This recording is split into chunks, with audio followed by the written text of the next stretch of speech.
Hello and welcome to another exciting episode of the Full Spectrum D&D Podcast. My name is Trey. This is Ryan.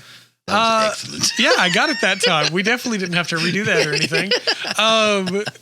We're a couple weeks out now since the last episode due to a freak blizzard that none of us expected.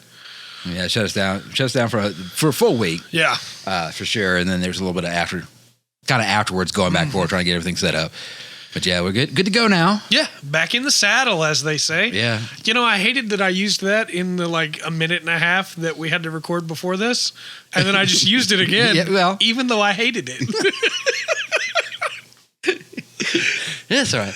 That's all right. I'm sure there'll be plenty of cringe and nightmare fuel for, why did I say that? Oh, yeah, I'm going to be thinking about saddles all night now. Don't listen to that, Google. I don't want saddles recommended to me through Amazon. So we kind of had a thing going, and then due to that surprise blizzard, I feel like we got off our mojo in the run that we had going of, hey, this is how you play for very little amounts of money. Yeah. What it's like to play. But hopefully we can get back into the swing of it. I'll use a different metaphor this time. Yeah. Well, not only that, at my age, I'm kind of used to routine. So yeah, I'm missing a couple wins, and we did 3 in a row, and then missed a couple, kind of threw me off a little bit. But like I said, can't be happened, and yeah, I think we've covered everything kind of free. How to play for free, and some of the different things. So if you want to play D&D and don't want to spend any money, just go back to the last episode. Absolutely. And kind of get caught up. There's a full playlist of them now. If you want to check that out, there'll be a link to the playlist in the description. You can jump back to any of the previous episodes just as quick as a button. Come right back to this one right here at the spot that you stopped listening to it at. Truth. Thanks, YouTube. Sometimes they get things right. If there's one thing I know how to do, it's chill. Perfect. So we kind of went through last thing. We had a kind of step we were taking. Yeah. Get into. We kind of nailed down the last video. Okay, you can do this. You will play for free. You have all kinds of resources that you can use. Now, in our off discussions and earlier, in the first couple, we talked about role playing, styles of play, things like that. We kind of hinted about doing what we're going to try to do tonight. Yeah. And see how it works out. And we're going to do. I'm just going to run a quick encounter. We're going to use everything we're going to use is free. We're going to use any money. Trey's going to make up a character here in a minute. It'll be very simple. Going to use a standard array, which means he'll have the stats, a set of stats given to him that he will put in order instead of rolling or thing. We're doing this 4 times. Right. Fighter champion, standard array. What a surprise! I know how to play fighter champions really well. Awesome. That was a little bit of an inside joke. If you'll notice, you'll know who's a DM at the table when you make characters. Yeah. By the character they make, because it's not going to be anything fancy. All right, so he's gonna make that character, and what I'm going to do is I'm going to run through 3 styles, and I want to be careful not to think of these in levels, because each way works. And if to be honest with you, the way that we're going to run this encounter, because we're going to run it 3 times, on these 3 different kind of styles in a campaign, we may actually use all 3 of them. You know, especially sometimes if my voice is not doing very well, or I don't have the strength to kind of push to really play it up or something, or things like that, or if you just don't feel like it. So the first kind of walkthrough, or the first little encounter I'm going to do, is just kind of I'm going to keep it really, really basic, and this is kind of a style of play that, especially starting out, because it concentrates on what you're doing, on rolling the dice and things like that. The second one's going to be a little more, we'll have a little more detail, kind of explaining the scene. And then the third one, we'll try to throw some voices in and kind of make it big. Now, I want to, if you're listening to this, please avoid the thought, or try to avoid thinking of these as 3 different levels of play, because that's not fair. It's just 3 different styles, and each one of them works. And I promise you will have it with a good table, good story, good characters. Whichever way you do this, you're going to have a good time. Whether you talk through, act out, if it's a lot of combat or a lot of role playing. Anything you kind of want to add on that? I know you're working through your character over there. No, I'm going to be honest with you. I got a new phone, and I'm trying to remember my D&D Beyond logins. Oh man! I could just make another quick account real quick. Well, that would be 100% free. Yeah. Okay. Let me do that real quick. All right, we'll go through that. I do think it is hilariously ironic that we had all that time before we started recording, and I didn't. I didn't even check. Yeah. Didn't even look. Second nature. It's supposed to be there. Mm-hmm. Which that was kind of. Yeah, so I'm going to make a new one here. Strange. Okay, excellent. So that's cool. That'll be 100% free account. I'll do that. So we can we won't be pulling any punches. My username is going to be Brunor Battlehammer. No, I'm going to make an actual. I apologize for the fact that this is that a Warcraft reference? No, it's actually a Forgotten Realms reference.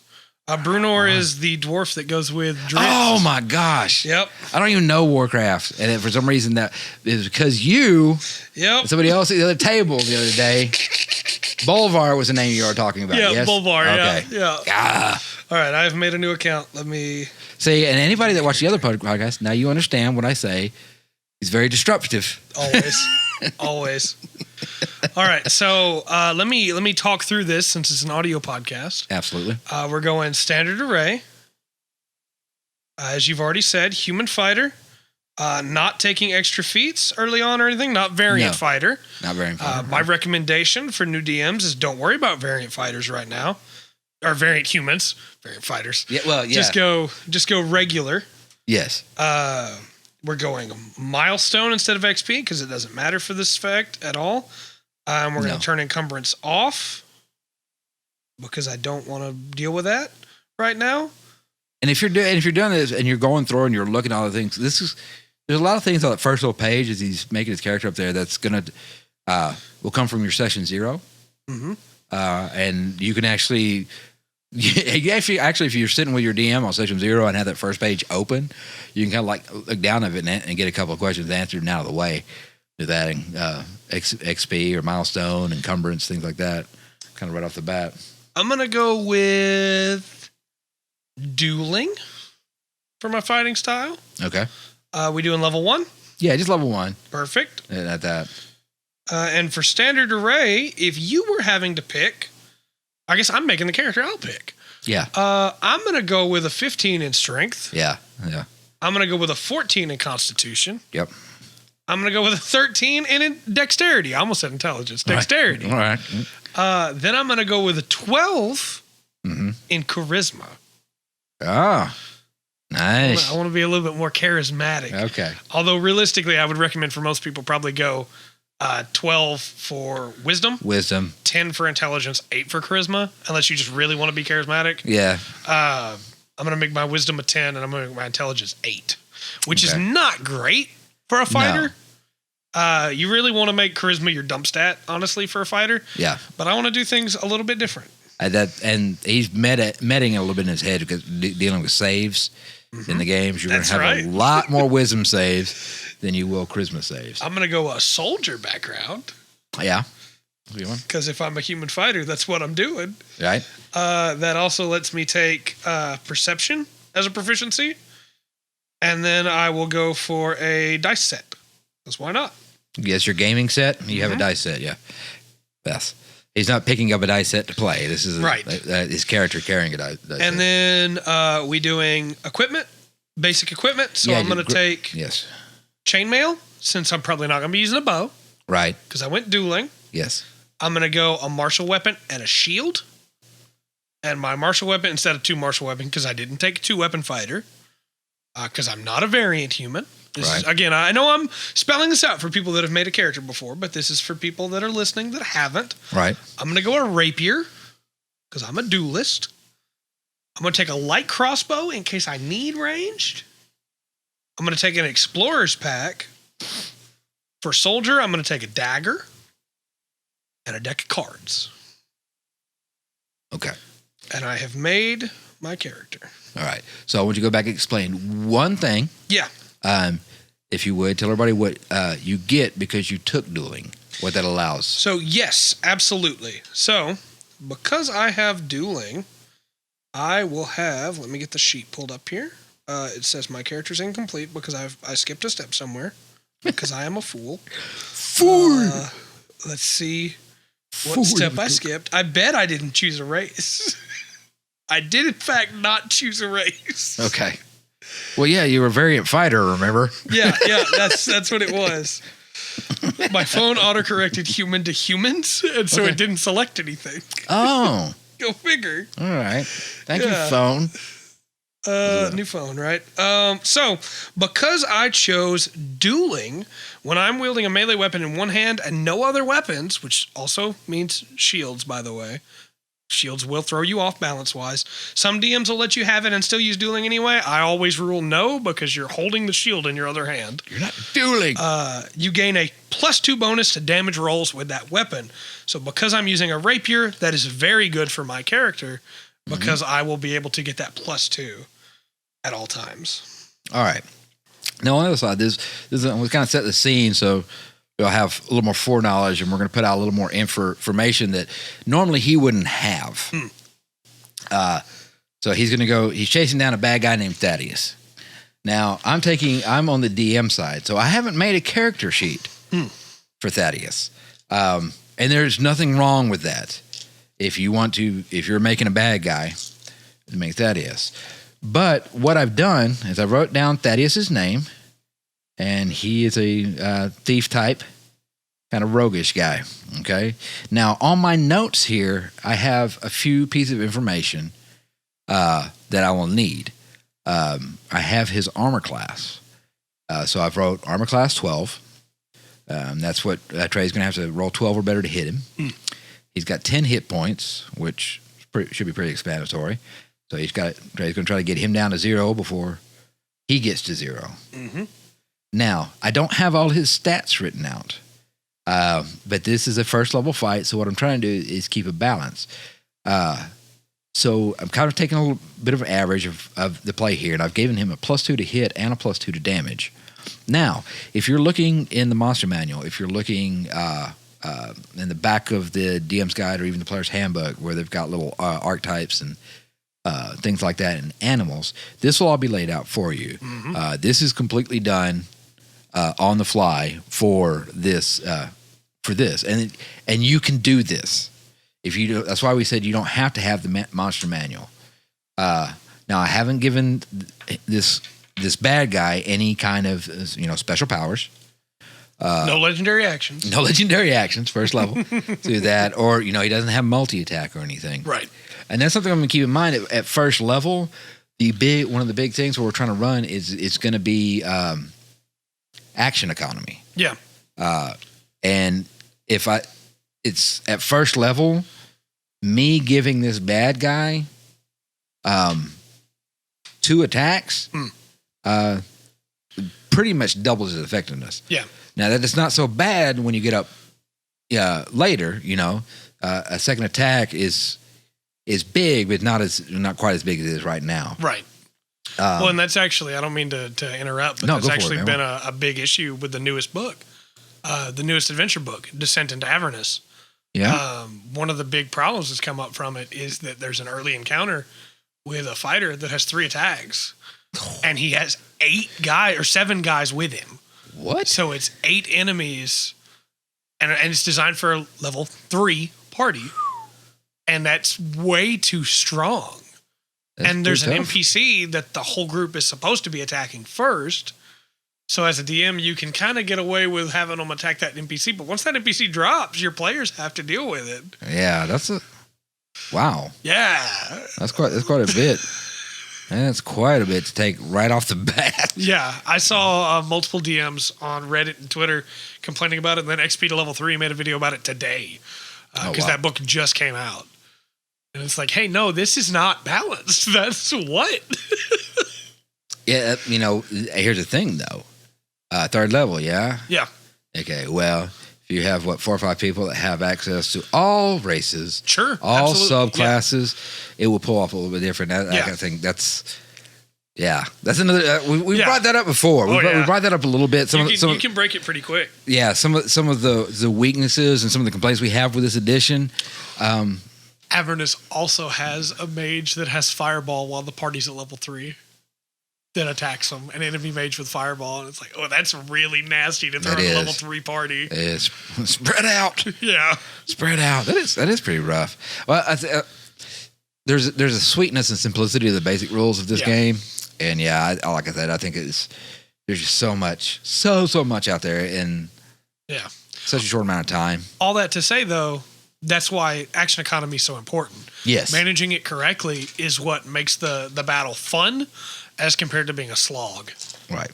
Now, this battle is not deadly, but it's not easy either. Right. It probably falls on a little bit of the low mid. It should be, because the dice can ruin you. Yeah. And we'll find out how this goes. Okay. You got everything pulled up, and do you have dice you can roll on that? Yeah, D&D Beyond lets me roll dice. Okay. Again, not sponsored, but if they want to sponsor us. Right. Go through. So he's going to be, everything we got except for the dice I have in my hand, a pen and paper, this is free. So we're going to run through this. So let's run this encounter. Sure. Let's see. All right, we'll start it out kind of basic. Simple, okay? You have been hired to hunt down and kill a man named Thaddeus. He has murdered a few people, and you were given Bob. Is going to be your quest giver. Sure. Bob is offering 50 gold pieces for the death of Thaddeus. And this is low RP, right? Yes, this is low.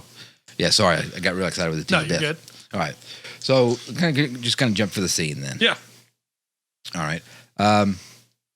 So you're making your way through the woods on a trail. There's a clearing up ahead. You see your target. You see Thaddeus standing on the other side. You're sure it's him. Okay. He has his short sword drawn, looking like he's ready to fight. I'm going to point my finger at him and say, Thaddeus, I'm here to kill you. Right on.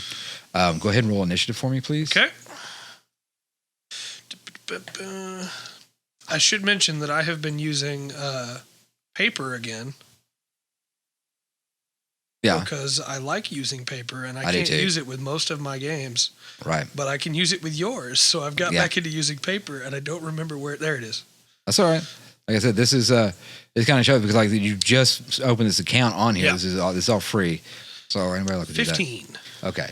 So what I want to do over here now is I actually rolled a 20. I don't have any bonuses that I'm putting on here, but I do roll a 20. So I'm going to put down my initiative of 20, and then I'm putting down his initiative of 15. So I know that my guy gets to go first, and each time we come back to the top, that I get to try. Okay. So I've got it written down, 2015. He runs across the clearing and tries to hit you. Okay. I'm going to roll a 20. I got a 4 plus 2, so I hit it 4 plus 2. It's going to be 6. My AC is 16. So I did not hit. Because I took chainmail. Okay. So he swings, and it bounces off your chainmail. Yep. It'll be your turn, sir. Okay. I'm going to swing. That is a 8 to hit. I rolled a 3. Right. This is going to be great. First level. His AC is 12, so he missed. Okay. So, you lunge with your rapier and try to hit him, and you miss. Okay. Yeah. So he's going to take his turn. I got a 12. Nice. Let's see if that does not hit because he said your AC was 16. Yes. With that. So as y'all two are fighting, swing and miss. Bob hired the right guy. I've got chainmail. Yeah. Let's do that. All right. I'm going to swing again. That is a 23 to hit. I rolled an 18. Yeah. All right. So That hits because that's over the 12 for the AC. Now I've only got 10 hit points. Now, what damage does your weapon do? It's a D8 plus 5, and I rolled max damage. Okay. So D8 plus 5. So yes, that's 13 damage. 13 damage.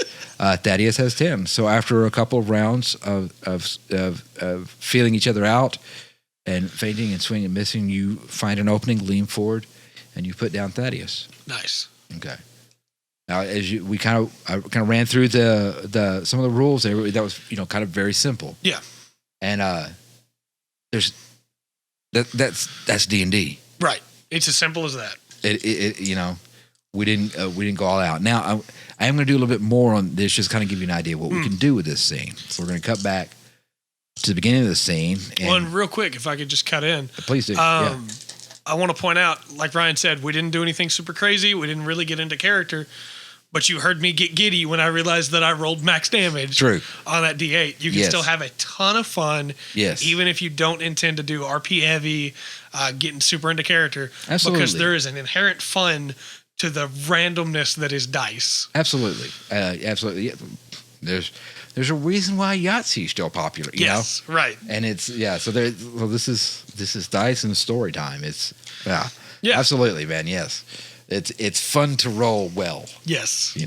And unfortunate when you don't. True. Can be entertaining though. Yeah. All right. So we're still not gonna role play so much this time through. But I am gonna be I'm gonna try to build it up a little bit more. Right. And like I said, I've run in this campaign that we run on Sundays. We've had a couple of small encounters that would probably run kind of like we just did. Yeah. Okay. I was actually thinking that I think like the Bullywugs. Yeah, that's the first one I thought of too. Yeah, it's kind of straightforward. Everybody feeling out the character. Mm-hmm. That kind of went like that. So rewind, do it again. Roll it back. Okay. So again, you've been hired by Bob to chase down Thaddeus. All right. Sweet. All right. Get me some gold. You've been going down this trail for about 2 days now. Okay. The foliage is not too close to you on the side, so you have plenty of sunlight kind of above. It's very green, kind of springtime. You're moving along. In the morning, you get the normal morning sounds. You hear, you have the birds tweeting and everything. As you kind of come up over like this little rise in the trail, you're going to rise over it. Your head goes over the top of it because it's a little bit taller than you are. As you walk up, you see across this clearing this man. He's wearing like a dark clothes. He has a short sword in his hand. He turns and looks to you, and you recognize this is the man you've been after, Thaddeus, the murderer, the psychopath. He sneers as he points his sword towards you, ready for a fight. I'll point my finger at him and say, Thaddeus, I'm here to kill you. I'm very excited for when I get to roleplay. So if you would, roll initiative for me, sir. All right. This time I rolled a 14. This time I rolled a 2. I get to strike first now. You do get to go first. Okay, right. He's across this clearing. There's like a dirt pad kind of in the middle of it. So there's not. It doesn't seem to be another path out, kind of wooded around it. Okay. You have about 25 feet. All right. I'll cross that distance. I have a 30 speed because I'm human. Awesome. I'll cross that distance and I'll take a stab. All right. Give me a roll, sir. That is a 17 to hit. Oh, roll damage. That is minimum damage. That's 6 damage. 6. Okay. If y'all remember, he has 10 hit points. Mm-hmm. So we are now down to 4. You move quickly across, ready to put down this dog, this murderer. He tries, you lunge in, as you run in and you get up close to him, you lunge in with your rapier as you've been trained to do. He slides to the side and he catches your blade, but you still manage to kind of turn your wrist and slide it in up underneath the lungs. Nice. There's a satisfying feeling as you feel for sure that lung's going to collapse as you pull your rapier back. He grunts in pain and swings overhand, angrily. Ooh, I got it. 18, 19, Oh, 20. Yeah, he's definitely hidden. Okay, so I get to hit him. So I have a short sword, so I'm going to roll a d6, and he's going to get a +2 to this damage. Okay. I rolled a 1, +2 is 3. It's 3 points of damage. I'm down to 9. You're down to 9. So he comes down hard, and you're still kind of still have it open up a little bit. You can mention it a little bit, but it cuts down kind of across your neck where your chainmail's not covering any harder, and it might have broke your collarbone. Okay. So you're kind of bleeding from right there as it's your turn again, sir. All right, I'm going to take another stab. That is a 18 to hit. Oh, man. I'm on fire over here tonight. I'm telling you. 9 damage. Okay. So, he takes that swipe across, and he's looking at you right in the eye as you, in perfect position, as you run your rapier into the bottom of his neck.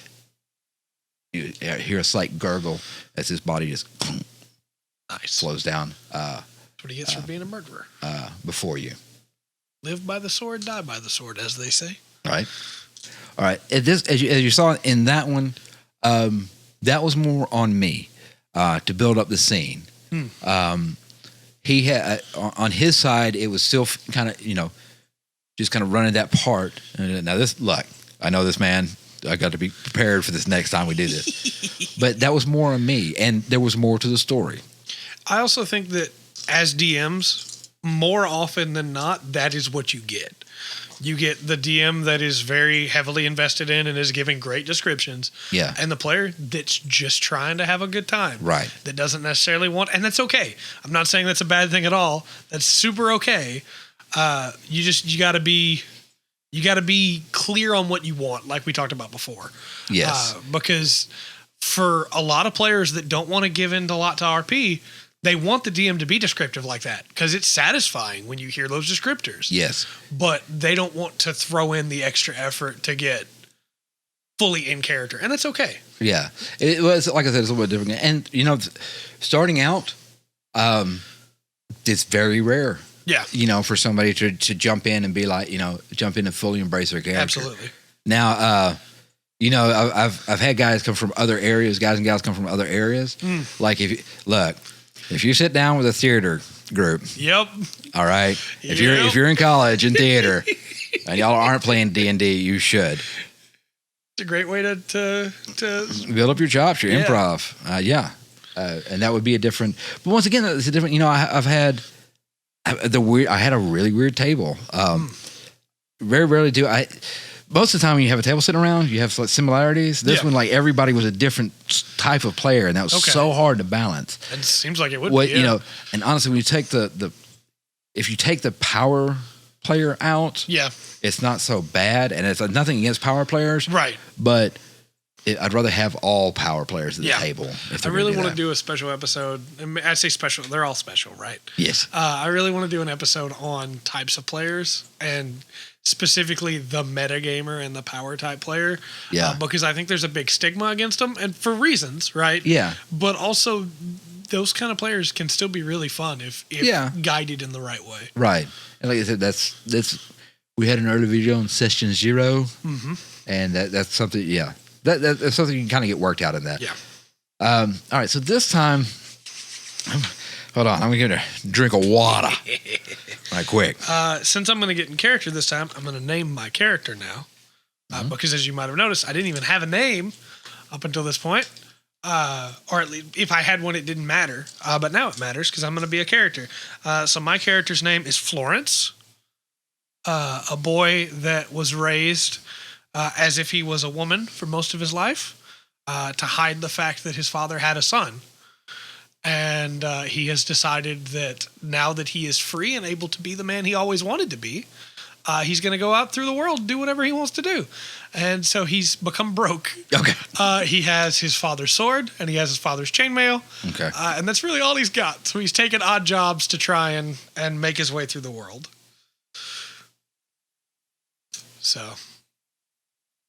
And again, I didn't have a week full of thought to come up with this character. I made that up just now on the spot. Because you don't have to have something super complex. In fact, I don't even think you necessarily really need a character to start. You just need an idea. Yes. And then the character flows from that idea. Yes. As soon as I went, I want to be a guy named Florence, I went, well, why is he named Florence? It's a gender neutral name, but why does he have that name? And then just go down the list, and it became that character. All right. So we've got a little more kind of backstory, the understanding of who. And look, if let's say if he'd brought that story to me at session 0, I as a DM go, okay, well, why would he need to do that in my world?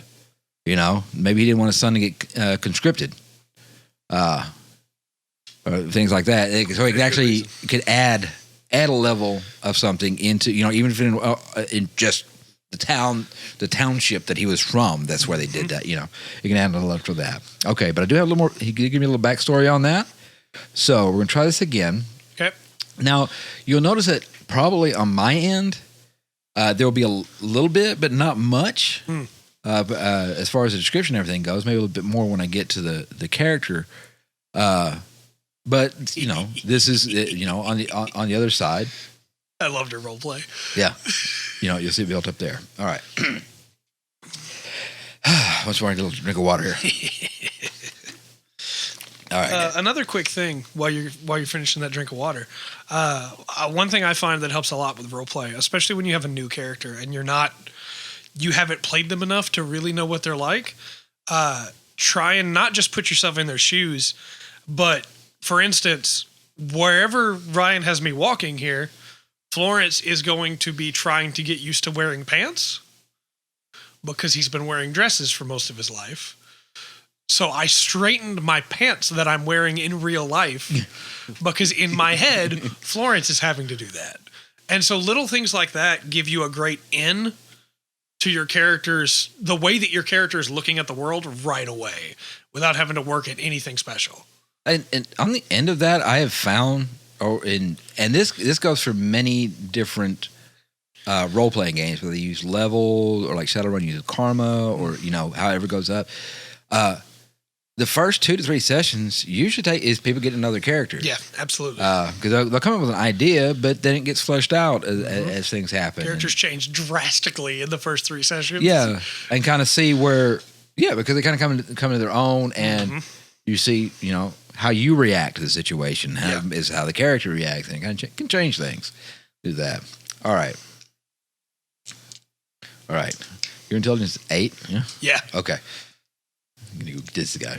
Okay. All right. This backstory, I would have made the wisdom 8 instead. Yeah. But it's fine. All right. Here we go. All right. For 2 days, you've been on this trail. Your father's chainmail, kind of chafing, not comfortable. Though the chainmail feels uncomfortable, your hand on the sword hilt brings some kind of comfort. There's kind of a balance there. You never got a chance to wear the chainmail and kind of get used to that, but the sword was something that you've held. Even though your father had, you know, did not want you in the army at all. He did understand what it would take for you. You needed to understand how to defend yourself.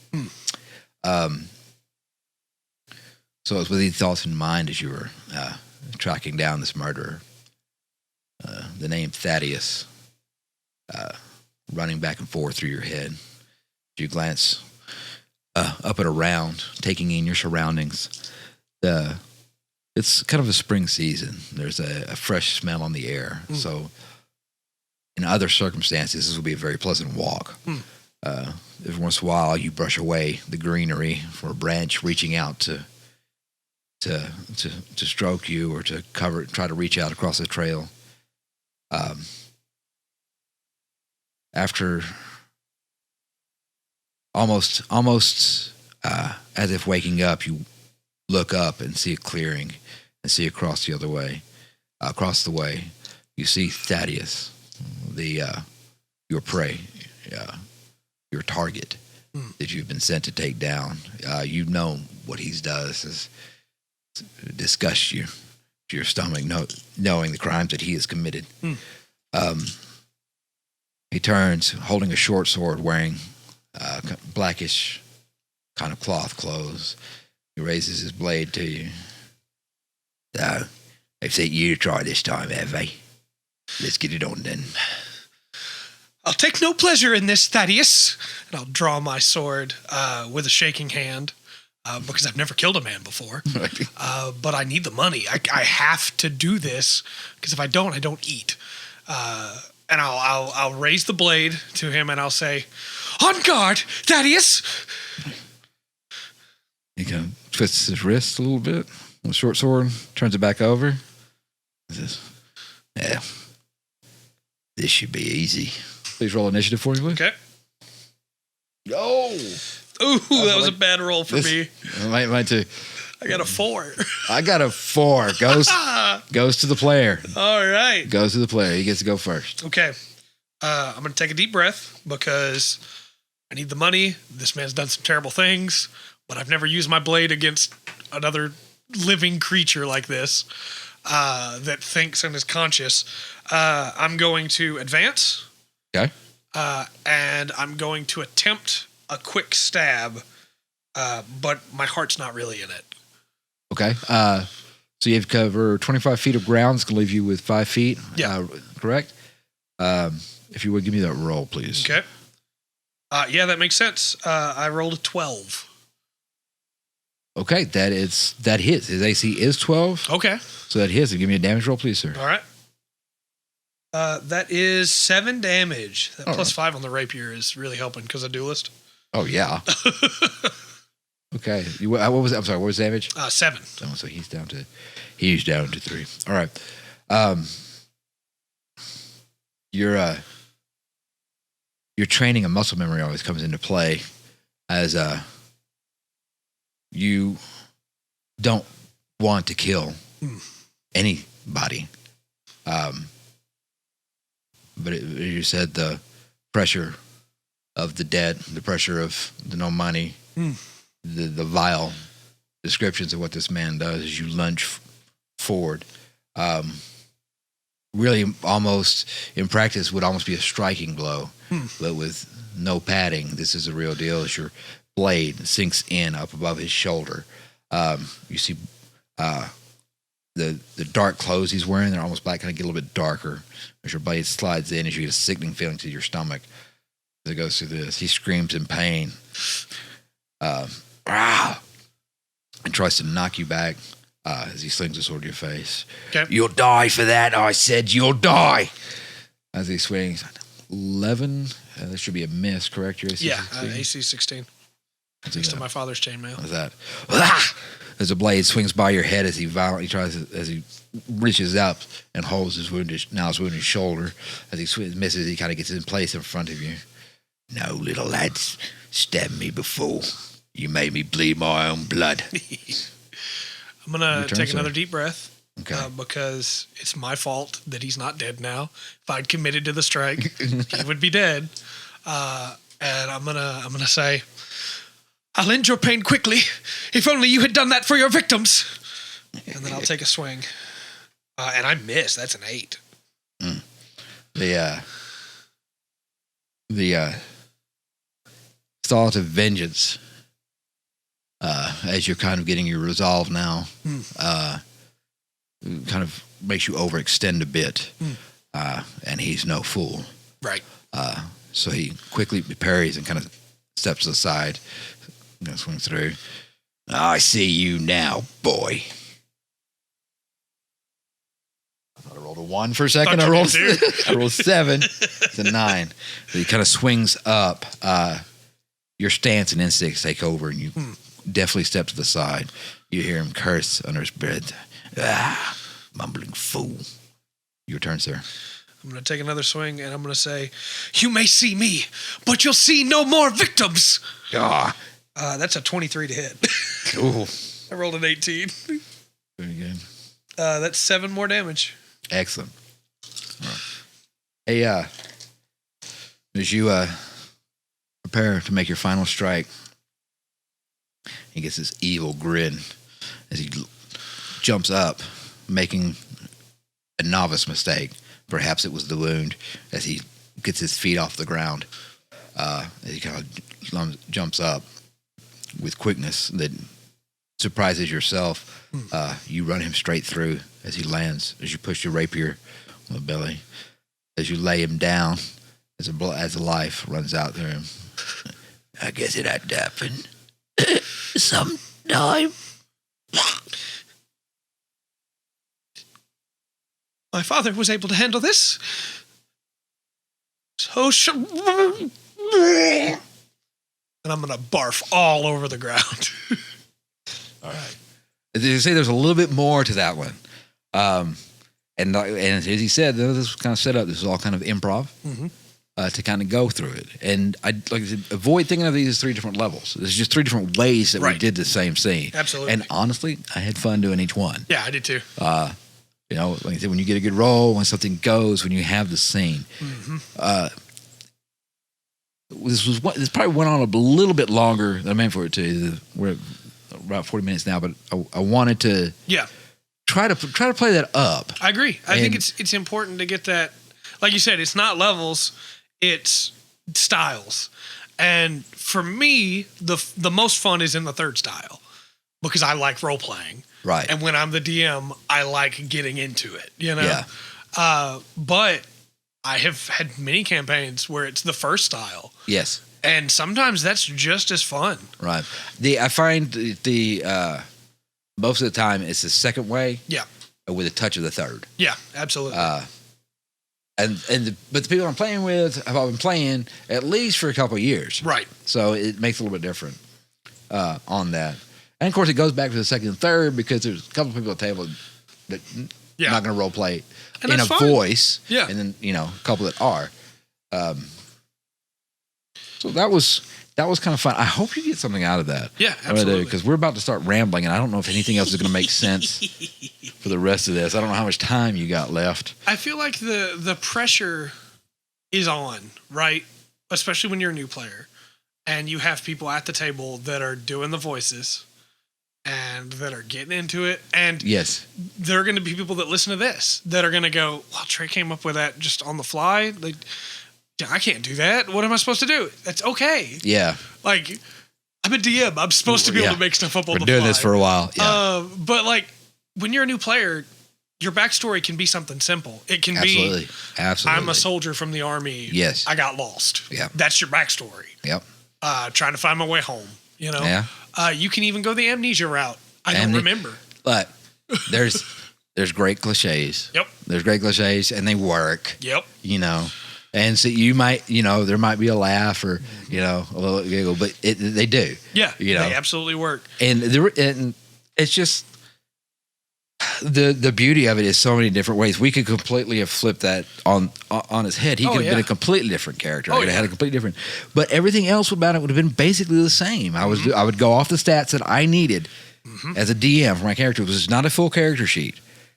You're keeping up with stuff.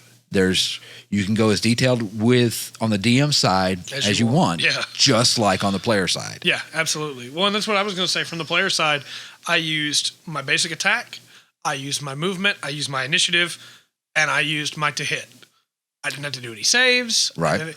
Just a basic fight like that, I needed almost no information.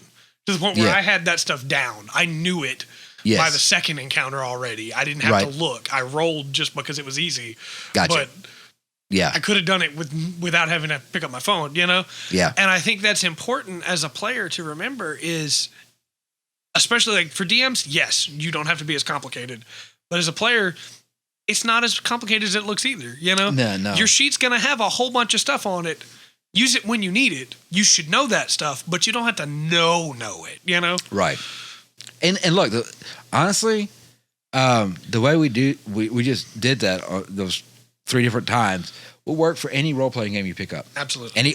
Any tabletop role-playing game that you're going to pick up. If it's if you've got your hand on Shadiversity and Jazz's new game roleplay. Yeah, if you're on that, it's going to work the same. Mm-hmm. You'll have your rule set that'll kind of that's your dice rolling, that's your stuff to write down. On the other end of that, it's going to be how are you going to play it? Mm-hmm. And all of the role play side of things comes with experience anyway. Yeah. So don't sweat it. Yeah. Just get into it. And if you like D&D, you're going to pick up on that stuff. Mm-hmm. Whether you choose to use it or not, you're going to pick up on that stuff. Right. It's gonna happen. You can have a tiefling barbarian that is a complete moron, and your only goal with that character is to bust down doors. And at some point, you're gonna make a joke in character without even realizing you're doing it. Whether you make a voice or not, yes, you're gonna make a joke in character. Yeah, it happens. You know. Right. Yes. It's just experience. As soon as you get comfortable, you will be playing that character without even realizing. And see, the funny thing is that happens in every situation. Some people just kind of separate it. If you're sitting around with 4 people, as I say, you don't know, but you're going to watch a sporting event. I'm not trying to put you to sleep. Right. But watching a sporting event, but you all happen to like the same team. Yeah. By the time that game is over, whether it's a NBA, WNBA, NFL, college, whatever it is, and y'all are there, there's going to be some camaraderie. There's going to be absolutely something that you can say that anybody outside that group's not going to know. Right. But the people that were there understand. And that works with any group, and it comes across, and you're going to get a lot as you start playing D&D and moving along. And remember, I rolled in the open out here in the open, so you could see everything. There was a chance his character going to hit 0. Yeah. One, I am notoriously bad roller, so that's probably why people enjoy me being a DM. We've got to talk about fudging rolls at some point as a DM too. Yeah, we got to have that discussion, and that's not going to be a short one, I bet. No, because I think there's better ways to do that than changing your roll. I agree 100%. Now, once again, it's a DM thing. It's your table. You know, if you make a roll and you can't see any way out of it, and this story is fixing to end on this roll. Yeah. And it's been an amazing story. Mm-hmm. You know, then maybe I think there's something else you got to hit along the way. I agree. And I think it's important to remember too that Ryan and I did this experiment showing you this. It was never me versus Ryan. Oh no! It was always Florence, the unnamed character, up until that point, right? Versus Thaddeus. Yes. And I think sometimes players and DMs get into this "it's me versus them" mindset when it's really not. One of the things that I've heard players say is, "Oh man, I come up with a plan that's really going to mess up his campaign." Mm-hmm. And I'm like, "Why? Yeah, why do you want to do that?" Now if you come up with a cool plan, right? That's and there's.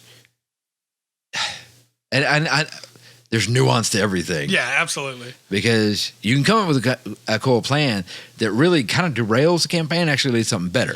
Yeah, absolutely. But that's not what I think that some of these players are going for. Yeah. They're going, no, I want to try to stump the DM. It's way more fun to, instead of messing up the DM's plan, to just throw the DM off the scent when he introduces you to a bunch of slaves, and then your character goes, I want to know every single one of their names. Yeah.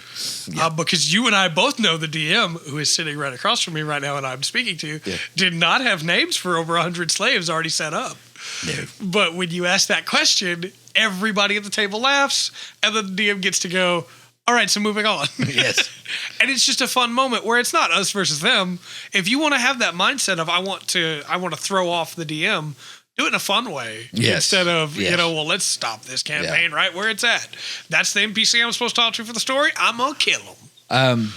There's actually a situation where that really kind of happens, and they have on Critical Role, the boat. Yeah. Where the guy catches the wave. And honestly, as a DM, I've had that feeling. It's like, I should have known and counted on that spell. But like I said, it didn't. That wasn't him going, I'm going to ruin this guy's campaign. Yeah. This is him going, okay, I got this cool idea. Will it work? And it just happened, hours of work on naval battles. Just go through that. Poor Matt Mercer.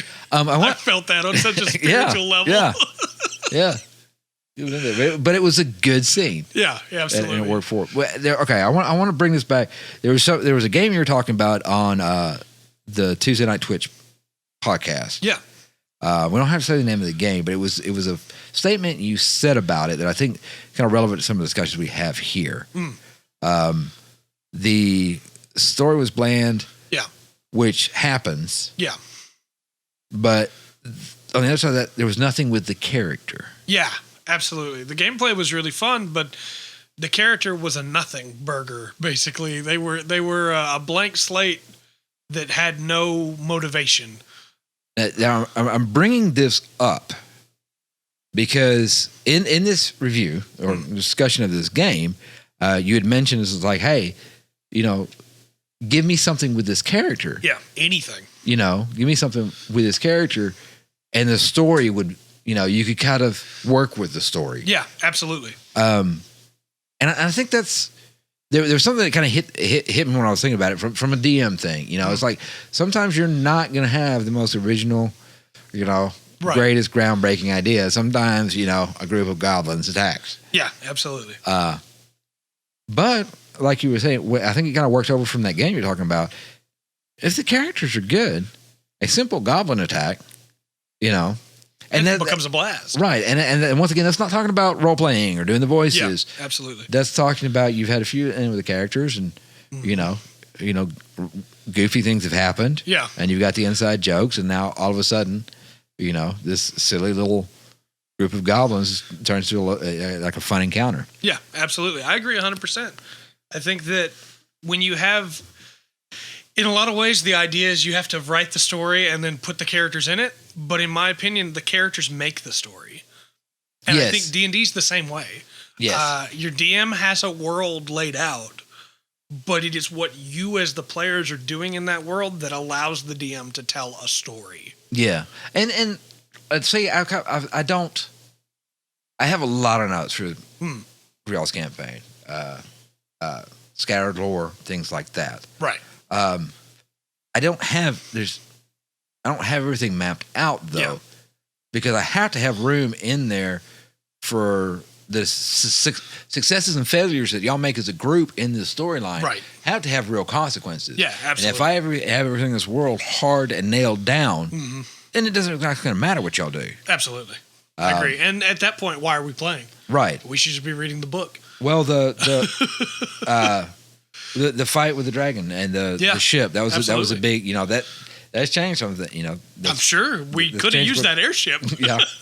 Well, not only that in the world, because there was things that would have led to. Yeah. But now the regents and the kings in the area are going to okay, now we're going to have to keep this in mind. Right. While we're preparing for this war. Yeah.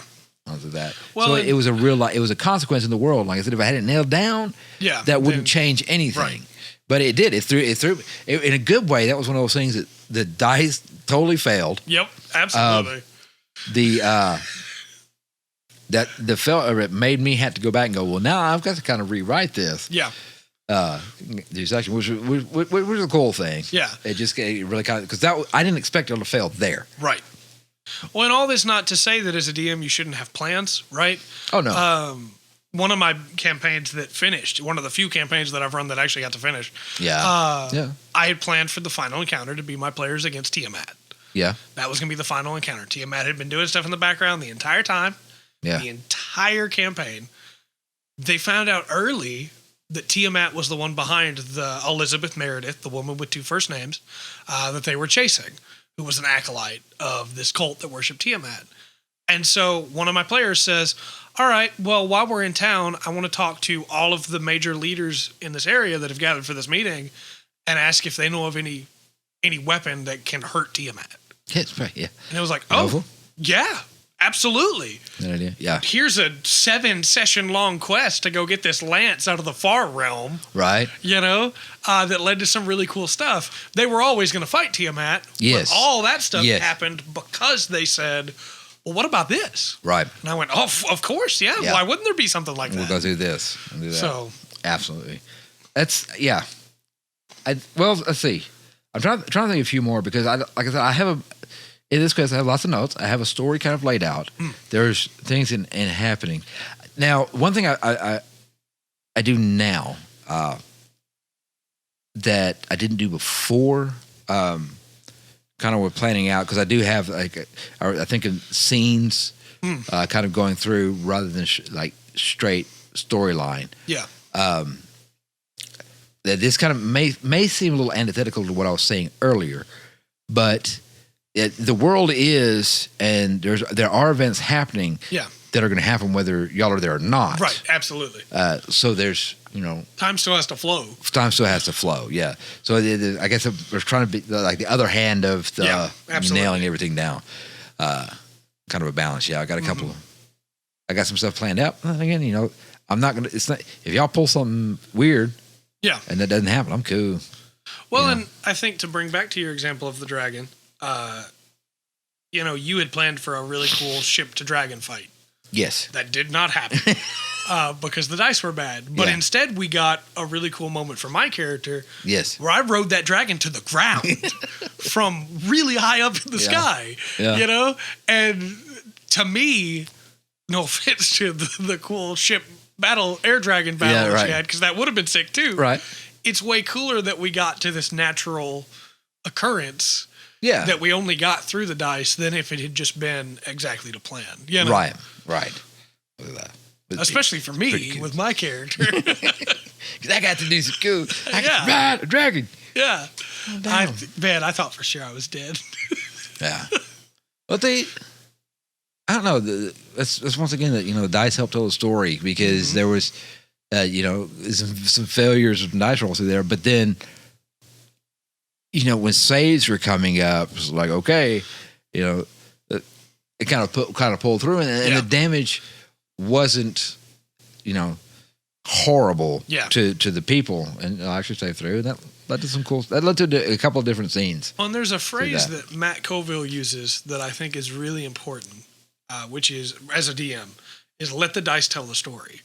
Yeah. And I think when you do that, you get those cool moments that the DM didn't expect. Yes. That the players are getting to do all of a sudden, and then it's fun for everybody. Right. Because then I don't know how this is going to turn out. This is not what I thought we were doing. That's the randomness that the dice brings, and to help tell the story. Mm-hmm. And that's where the cool balance is. Yeah. Cool balance. I don't know how long we would go, and we are closing. We're closing in an hour. I think we normally try to run about an hour. Yeah. Or so. Is there anything you want to cover? Anything on your mind about D&D? Or I would say real quick, when you're wanting to make a character like that, like we did live on the show, and you're unsure what steps to take, make a default human. Yeah. If you are sitting there going, man, I need a character today, haven't been able to think of one all week, the session's tonight, DM didn't have us do a session 0 for some reason in this sprint scenario. Yeah. Session's tonight, I need a character, I have no ideas. Run a human, because you can make that human anything. Right. That human can have any backstory you want. Yeah. Granted, with the new rules for races and the way that you can change modifiers and kind of make anything and make it whatever you want now. But if you're a new player, roll human and you can just create it as you go if you were unsure. You may think that you're not creative at all, but trust me, once you get to playing, the story will create the character for you. Yeah. Well, I think it goes back to a point earlier about, that those first 2-3 levels, you're really kind of seeing how everything works and everything comes together. I am not sure what we're going to talk about. We didn't talk about it beforehand for next week. Yeah, for next week. Not sure we're going to put it for next week. I'm sure we'll have some good ramblings. We'll get to, you know what? Let's talk about the free. We're going to try to stay on top at least for the first 30 minutes or so. Yeah. For what's free and what you can do with that. After that, we can, no promises. But I think maybe talking about the basic races. Yeah. And, just everything you can kind of do with that. How to play them, how to build them, and then from the DM side. Yeah. How do you want to create that culture for them? Right. And I think might do two different cultures. Let you spit out one, and I'll spit out one. Yeah, that'd be nice. And because it's 4 races, correct? The basic of them, yes. Dwarf, human, elf, orc. No, not orc. Halfling. What's a horfling? There's some story about orcs you don't want to know. Yeah. Halfling. Yeah, halfling, dwarf, elf, human. Yeah. Okay. So, yeah, so we'll talk about those. Go down to, because under the races, they're going to break down. You have a couple different kind of elves. Yeah. Things like that. We'll kind of talk about that. And but then maybe let us know in week the comment section if you have a topic specifically you'd like to see us talk about. Absolutely. It would help us out. Give us your ideas. Yeah. Also, please, if there's anything united to this conversation, please do it. Absolutely. Because this is just a podcast, and I know if you're like me, the first thing you do is go to the comments, start scrolling a little bit while it gets going. Yeah.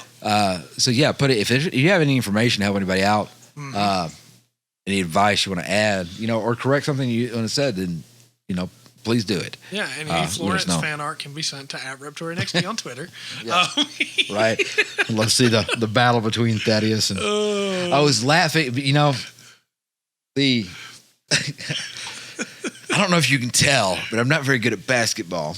I know this is a little bit off subject, but it reminded me what I was worried about in that first fight, because I had a brother-in-law, and we'd go to the park, play basketball, right? And we're like, all right, it's 21.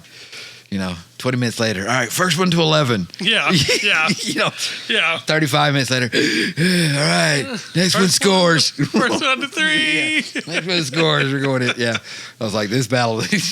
No, because human fighters are broken. So even at level 1. They're +5 on a rapier. I mean, if I had not chosen chainmail, it probably would have been different too. But Yeah. But I think that was that was a really good show of what you can pick up. That's what you get. Yeah, that's what you get. Human fighters at level 1 are really tanky if you choose a good one instead of me. Also, if you'd like us to do this again, but with a different, like maybe use a magic user, or a different kind of setup, absolutely. We can do that again, no problem. I think that's better. I don't have anything else to add. Yeah, tonight. I can't think of anything else either. Again, if you have something specific you want us to talk about, put it in the comment section down below. Hit me up on Twitter. It's in the description. The channel's Twitter's in the description as well. Let us know. You can check us out on Patreon. If you just want to. You just want to give us some money, you can do that too. But this is a really fun thing we like to do, so we're going to keep doing it. With all that said, I've been Trey. I've been Ryan. And we've been the Full Spectrum D&D Podcast. Remember to always enjoy the full spectrum that Dungeons & Dragons has to offer.